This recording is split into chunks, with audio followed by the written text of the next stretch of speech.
215,000 5,215,000กีบพี่น้อง20กระสอบ700เท่าไหร่นะ745โลสบายดีพี่น้อง สวัสดีค่ะพี่น้องจ๋ามาพบกับซ่องสาวตุ๊กชาแนลอีกคือเก่าเด้อมาพบกันในช่วงเวลาประมาณ6 โมงเกือบ7 โมงเนาะพี่น้องเนาะและมาเจอกันอยู่ที่โซฟาเนาะพี่น้องและมื้อนี้พี่น้อง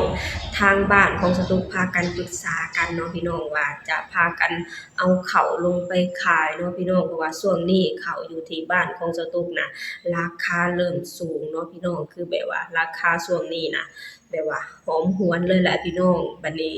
จากที่เฮาได้ข่าวว่า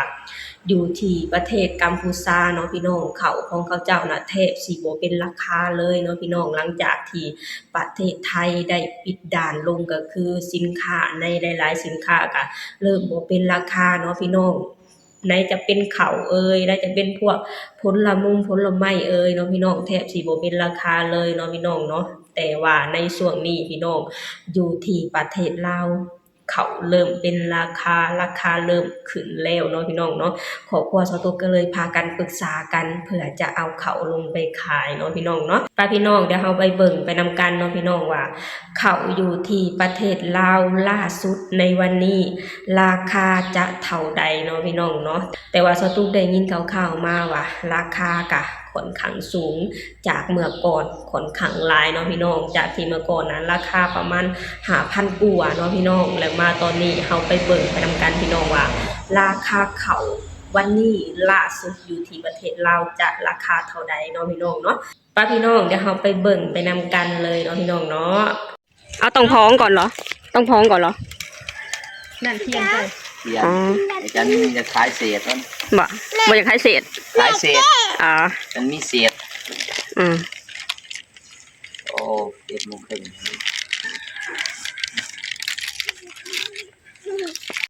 กระจายผู้เดียวใน4 เบรกจำสอบได้นักอยู่บ่นักกันเที่ยวแชมป์โคกันใจแต่มาพี่น้องโล 7,000 มาเบิ่งว่าจะได้เท่าไหร่เอาลงจากกระสอบนี่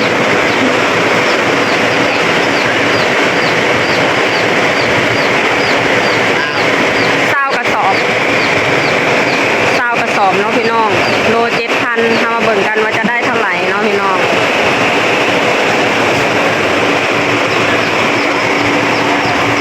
กระสอบหนึ่งบ่ฮอด10 โลนี่แล้วมึง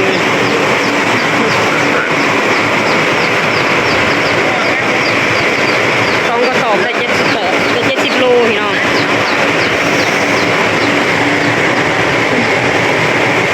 นี่กระสอบนักกระสอบบ่นัก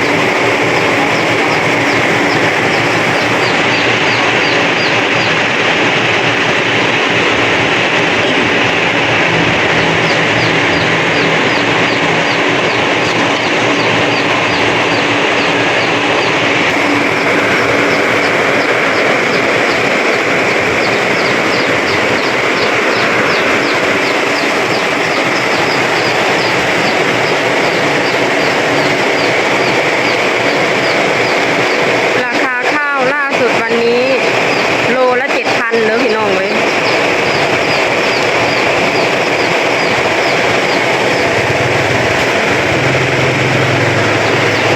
ราคาข้าวล่าสุดวันนี้อยู่ที่ประเทศลาวโลละ 7,000 เด้อพี่น้องเดี๋ยวเรามาเบิ่งกันพี่น้องว่า20 กระสอบนี่จะได้เป็นเงินจำนวนเท่าใดเนาะพี่น้องเพราะว่ากระสอบหนึ่งน่ะบ่ฮอด40 โลเนาะเรามาเบิ่งกัน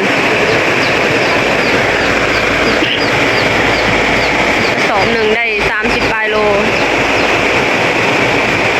โอเคหมดแล้วทั้งหมด20 กระสอบพี่น้องได้เงินเท่าไหร่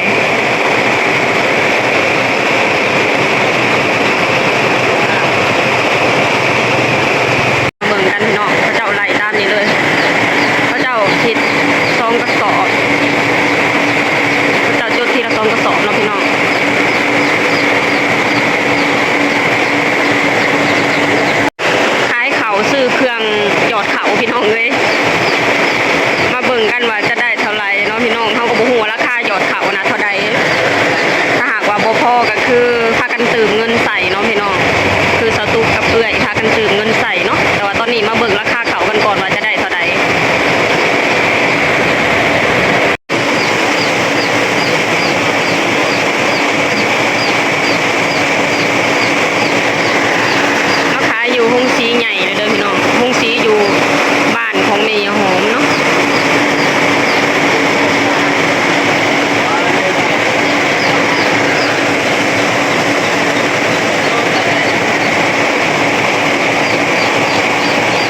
น้องเนาะตอนนี้ก็คือทางคนจ่ายเงินเขาเจ้าบ่อยู่พี่น้องเขาเจ้าไปตลาดเนาะพี่น้องเนาะสตูกะจะต้องกลับไปก่อนแล้วและนี่ก็คือสตูพาคุณแม่พี่น้องมาเบิ่งราคาล่าสุดของราคาเขาล่าสุดอยู่ที่บ้านของสตูเนาะพี่น้อง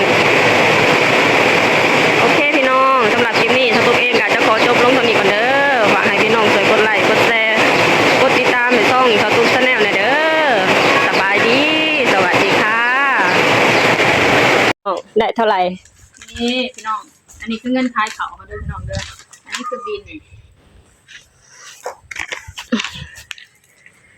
ดิน5,215,000 กีบ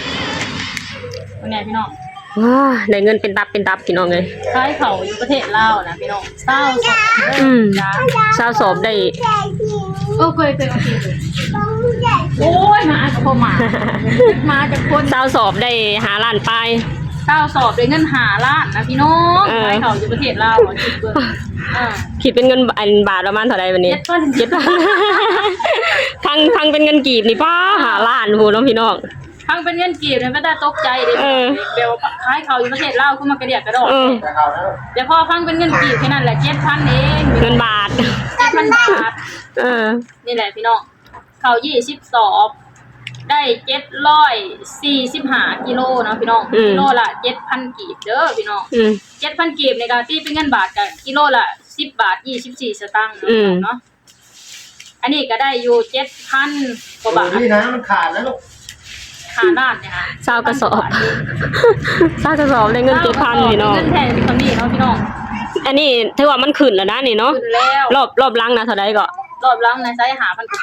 กว่าเอง 5,000 กว่าเอาโตเอาไปขายบ้านนี่ได้ซะสำคัญทำกันกับตัวนี้บ่ราคาสำคัญราคาล่าสุดนี่คือโลละ 7,000 เนาะพี่น้องโอ้ย สุดเลยคือโลละ 7,000อันนี้ก็คือเงินเฮามาจับแน่โอ้ยพี่น้องเอ้ย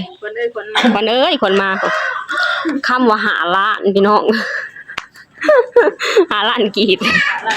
แต่ว่าเป็นเงินบาทนี่7,000 กว่าบาทเนาะพี่น้องเนาะโอเคพี่น้องอันนี้ก็คือราคาล่าสุดของเขาอยู่ที่ประเทศลาวเนาะพี่น้องเนาะแม่นไปบรรยากาศเฮาก็แยกย้ายกันคือเก่าไปแป้งรถ